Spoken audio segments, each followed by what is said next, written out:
If you see the faceless boy in your house, ignore him. 9 years ago, everything was going well. We had everything we needed. My wife and I were happy. Our 2-year-old son Marcus was happy and healthy too. The life was perfect. We live in a small wooden house facing a river.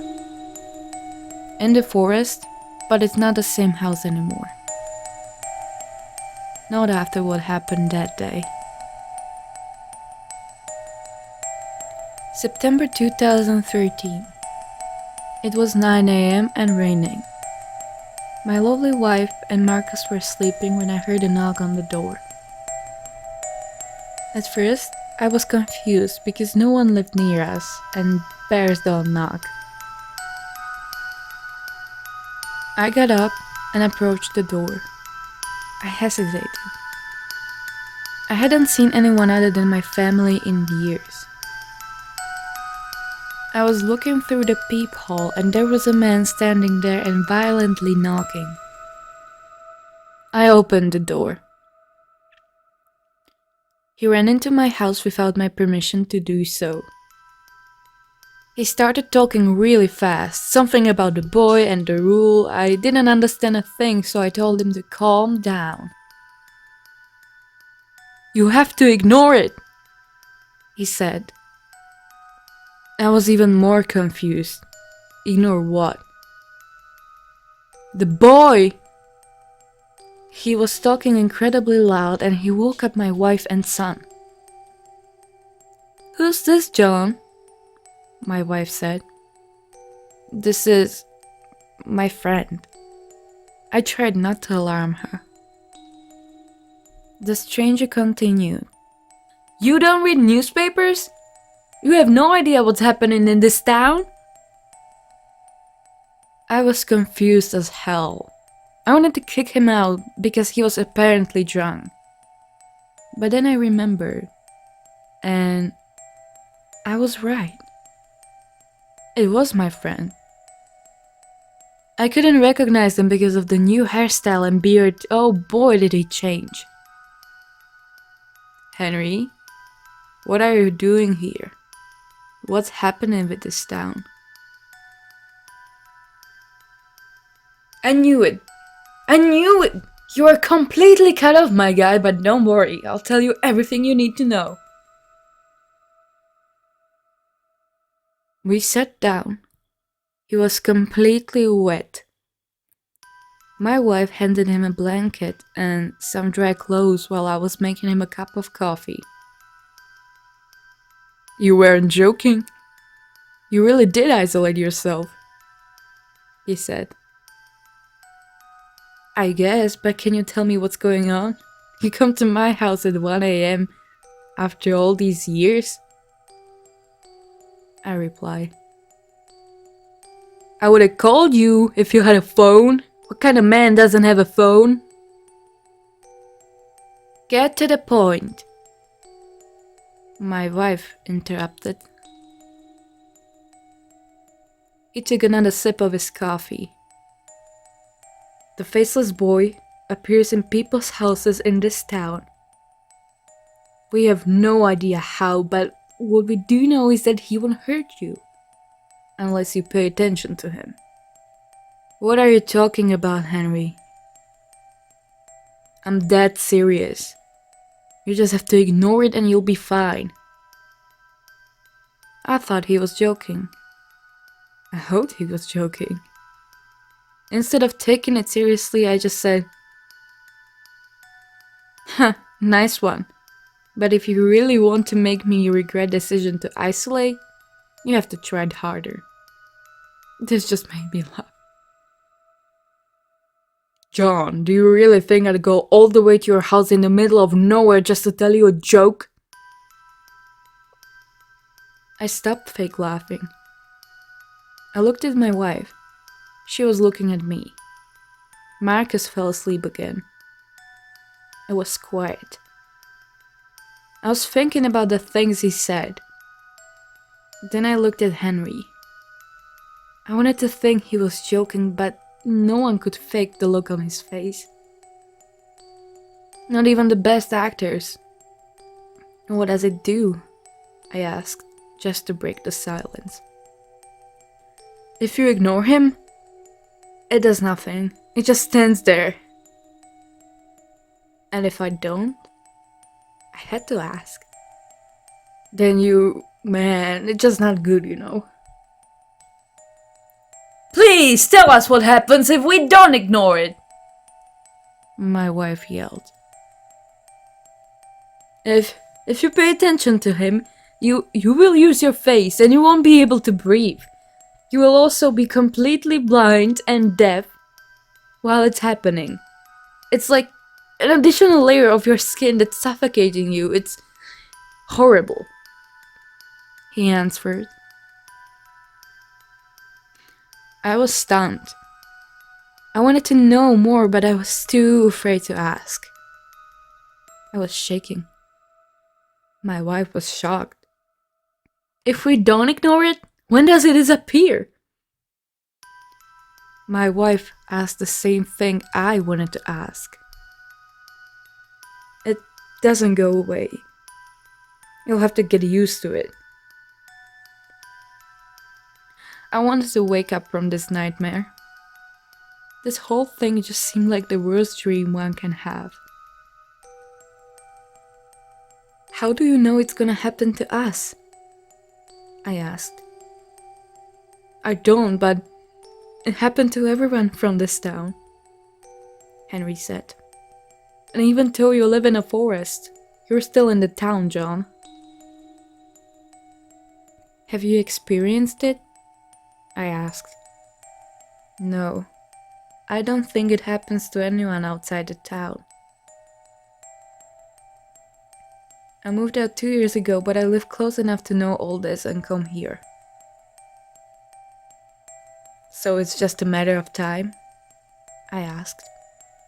We don't know for sure, but we should probably prepare for it.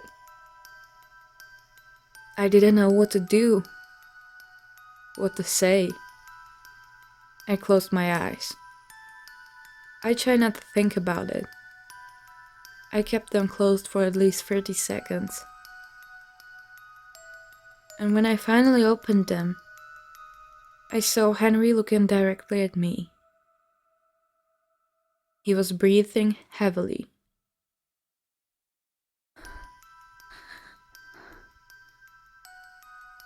My wife was pale and frozen. I knew exactly what was going on. The faceless boy. It was here, inside the house, behind me. No one said anything.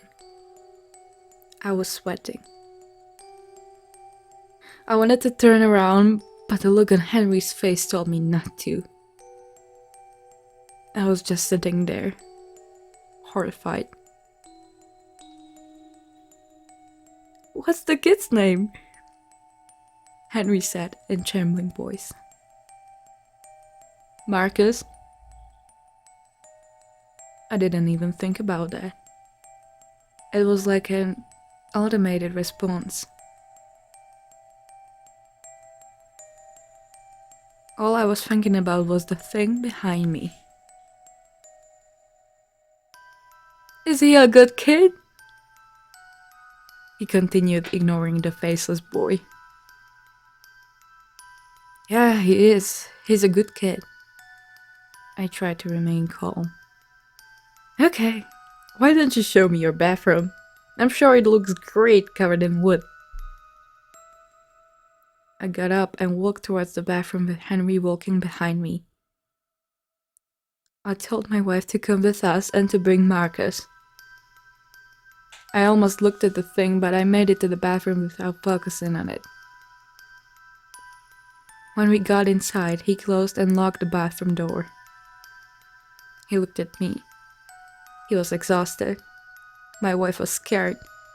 I was scared. Fortunately, Marcus was sleeping the entire time. My wife was holding him in her arms.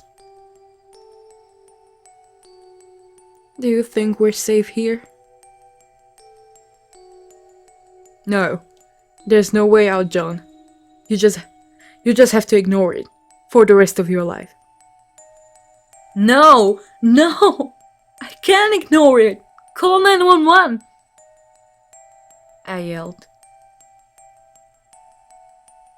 There's nothing they can do, John. I sat down on the wooden bathroom floor. I cried. My wife cried. I'm sorry, John, he said. I have to go now. Take care and don't forget to ignore. I wanted him to stay, but he already left. He's waking up, my wife said. Looking at Marcus made me smile. He was our life. After an hour of thinking, we totally forgot about the door. Henry didn't close the door when he was leaving. It was open, wide enough for Marcus to crawl out. I noticed that too late. Marcus left the bathroom. I screamed his name and tried to save him. I ran outside and saw it. I saw the thing that was behind me. I saw the faceless boy. I didn't pay attention and I tried to prevent Marcus from doing that. But again, too late. He froze and looked at the faceless boy. He paid attention. I was looking at his face. His eyes started to shrink. His mouth got sucked in, and his nose was melting. He lost his face. I watched him suffocate. I watched my son die. I can't describe the feeling.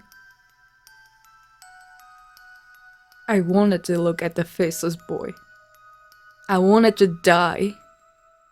But I didn't want my wife to lose both of us. And that's the only reason I'm alive today. October 2021. It's 7 p.m. I'm writing this in the same house, in my bed, next to my wife. Life isn't perfect anymore. I don't have a son anymore, but I do have my wife. And she's the reason you're reading this. The faceless boy is still here. We've been ignoring him for 8 years. We did get used to it. It's there when I drink coffee, when I'm brushing my teeth, when I'm sleeping. My wife and I are the only survivors of this town's curse. Even Henry lost his face. Turns out, everyone who was in the town at the time got haunted. Henry actually sacrificed himself to save me and my wife. Thank you, Henry.